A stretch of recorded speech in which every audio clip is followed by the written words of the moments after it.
Hello दोस्तों, आप सभी का जनता क्रिएशन में स्वागत है। मैं आपकी होस्ट और दोस्त शगुन। आज के इस वीडियो में हम श्री रुद्र संहिता के द्वितीय खंड का छठा अध्याय सुनेंगे। आइए शुरू करते हैं। ओम नमः शिवाय। छठा अध्याय, देवी संध्या की तपस्या। ब्रह्मा जी बोले, हे नारद, तपस्या की विधि बताकर जब वशिष्ठ जी चले गए तब संध्या आसन लगाकर कठोर तप शुरू करने लगी। वशिष्ठ जी द्वारा बताए गए विधान एवं मंत्र द्वारा संध्या ने भगवान शिव की आराधना करनी आरंभ कर दी। उसने अपना मन शिव भक्ति में लगा दिया और एकाग्र होकर तपस्या में मगन हो गई। तपस्या करते करते 4 युग बीत गए। तब भगवान शिव प्रसन्न हुए और देवी संध्या को अपने स्वरूप के दर्शन दिए, जिसका चिंतन संध्या द्वारा किया गया था। भगवान का मुख प्रसन्न था, उनके स्वरूप से शांति बरस रही थी। संध्या के मन में विचार आया कि मैं महादेव की स्तुति कैसे करूं। इसी सोच में संध्या ने नेत्र बंद कर लिए। भगवान शिव ने संध्या के हृदय में प्रवेश कर उसे दिव्य ज्ञान दिया, साथ ही दिव्य वाणी और दिव्य दृष्टि भी प्रदान की। संध्या ने प्रसन्न मन से भगवान शिव की स्तुति की। देवी संध्या शिव से बोली, हे निराकार परम ज्ञानी लोक सृष्टा भगवान शिव, मैं आपको नमस्कार करती हूँ, जो शांत निर्मल निर्विकार और ज्ञान के स्रोत हैं, जो प्रकाश को प्रकाशित करते हैं। उन भगवान शिव को मैं प्रणाम करती हूँ, जिनका रूप अद्वितीय, शुद्ध, माया रहित, प्रकाशमान, संचिदानंदमय, नित्य आनंदमय, सत्य, ऐश्वर्य से युक्त तथा लक्ष्मी और सुख वाला है। उन परम पिता परमेश्वर को मेरा नमस्कार है, जो सत्व प्रधान, ध्यान योग्य, आत्म स्वरूप, सारभूत, सबको पार लगाने वाला एवं परम पवित्र है। उन प्रभु को मेरा प्रणाम है। भगवान शिव, आपका स्वरूप शुद्ध, मनोहर, रत्नमय, आभूषणों से अलंकृत एवं कपूर के समान है। आपके हाथों में डमरू, रुद्राक्ष और त्रिशूल शोभा पाते हैं।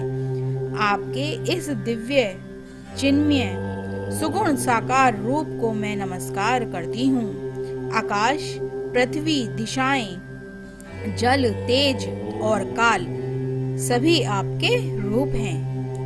हे प्रभु, आप ही ब्रह्मा के रूप में जगत की सृष्टि, विष्णु रूप में संसार का पालन करते हैं। आप ही रुद्र रूप धरकर संहार करते हैं, जिनके चरणों से पृथ्वी तथा अन्य शरीर से सारी दिशाएं, सूर्य, चंद्रमा एवं अन्य देवता प्रकट हुए हैं।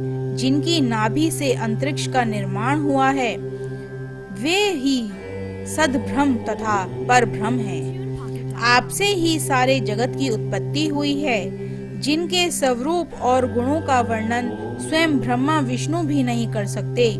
भला उन त्रिलोकी नाथ भगवान शिव की स्तुति मैं कैसे कर सकती हूँ। मैं एक अज्ञानी और मूर्ख स्त्री हूँ। मैं किस तरह आपको पूजूं कि आप मुझ पर प्रसन्न हो। हे प्रभु, मैं बारंबार आपको नमस्कार करती हूँ। ब्रह्मा जी बोले, नारद, संध्या द्वारा कहे गए ये वचन से भगवान शिव बहुत प्रसन्न हुए। उनकी स्तुति ने उन्हें द्रवित कर दिया। भगवान शिव बोले, हे देवी, मैं तुम्हारी तपस्या से बहुत प्रसन्न हूँ, अतः तुम्हारी जो इच्छा हो वो वर मांगो। तुम्हारी इच्छा मैं अवश्य पूर्ण करूंगा। भगवान शिव के यह वचन सुनकर संध्या खुशी से उन्हें बार बार प्रणाम करती हुई बोली, हे महेश्वर, यदि आप मुझ पर प्रसन्न होकर कोई वर देना चाहते हैं और यदि मैं अपने पूर्व पापों से शुद्ध हो गई हूँ, तो हे महेश्वर, हे देवेश, आप मुझे वरदान दीजिए कि आकाश, पृथ्वी और किसी भी स्थान में रहने वाले जो भी प्राणी इस संसार में जन्म लें, वे जन्म लेते ही काम भाव से युक्त ना हो जाएं। हे प्रभु, मेरे पति सहृदय और मित्र के समान हो और अधिक कामी ना हो। उनके अलावा जो भी मनुष्य मुझे सकाम भाव से देखे वह पुरुष तत्वहीन अर्थात नपुंसक हो जाए। हे प्रभु, मुझे यह वरदान भी दीजिए कि मेरे समान विख्यात और परम तपस्विनी तीनों लोकों में और कोई ना हो। निष्पाप संध्या के वरदान मांगने को सुनकर भगवान शिव बोले, हे देवी संध्या, तथास्तु, तुम जो चाहती हो मैं तुम्हें प्रदान करता हूँ। प्राणियों के जीवन में अब 4 अवस्थाएं होंगी। पहली शैशव अवस्था, दूसरी काम्योवस्था, तीसरी यौवनावस्था और चौथी वृद्ध अवस्था। तीसरी अवस्था अर्थात यौवनावस्था में ही मनुष्य साकाम होंगे। कहीं कहीं दूसरी अवस्था के अंत में भी प्राणी साकाम हो सकते हैं। तुम्हारी तपस्या से प्रसन्न होकर ही मैंने यह मर्यादा निर्धारित की है।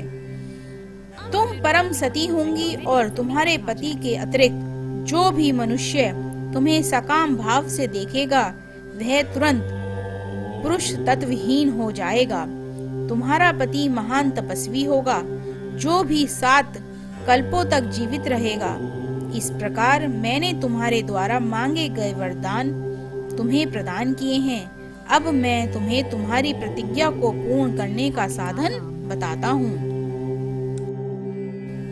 तुमने अग्नि में अपना शरीर त्यागने की प्रतिज्ञा की थी। मुनिवर, मेधा तिथि का एक यज्ञ चल रहा है जो कि 12 वर्षों तक चलेगा। उसमें अग्नि बड़े जोरों से जल रही है। तुम उसी अग्नि में अपना शरीर त्याग दो। चंद्रभागा नदी के तट पर ही तपस्वियों का एक आश्रम है जहाँ महायज्ञ हो रहा है। तुम उसी अग्नि में प्रकट होकर मेधा तिथि की पुत्री होंगी। अपने मन में जिस पुरुष की इच्छा करके तुम शरीर त्यागोगी वही पुरुष तुम्हें पति रूप में प्राप्त होगा। संध्या, जब तुम इस पर्वत पर तपस्या कर रही थी तब त्रेता युग में प्रजापति दक्ष की बहुत सी कन्याएं हुई। उनमें से 27 कन्याओं का विवाह उन्होंने चंद्रमा से कर दिया। चंद्रमा उन सबको छोड़कर केवल रोहिणी से प्रेम करते थे। तब दक्ष ने क्रोधित होकर उन्हें श्राप दे दिया। चंद्रमा को श्राप से मुक्त कराने के लिए उन्होंने चंद्रभागा नदी की रचना की। उसी समय मेधा तिथि यहाँ उपस्थित हुए थे। उनके समान कोई तपस्वी ना है ना होगा। उन्हीं का ज्योतिषोम नामक यज्ञ चल रहा है जिसमें अग्नि देव प्रज्वलित हैं। तुम उसी आग में अपना शरीर डालकर पवित्र हो जाओ और अपनी प्रतिज्ञा पूरी करो। इस प्रकार उपदेश देकर भगवान शिव वहां से अंतर्ध्यान हो गए। ओम नमः शिवाय। आज के इस अध्याय की कथा यहीं पर समाप्त होती है। आगे की कथा अगले अध्याय में सुनेंगे। इसी तरह की और कथाओं को सुनने के लिए हमारे चैनल को सब्सक्राइब करें और बेल आइकन जरूर दबाएं जिससे हमारी आने वाली नई वीडियोस की नोटिफिकेशन आपको मिलती रहे। Thank you friends watching this video. Do not forget to like, share and subscribe.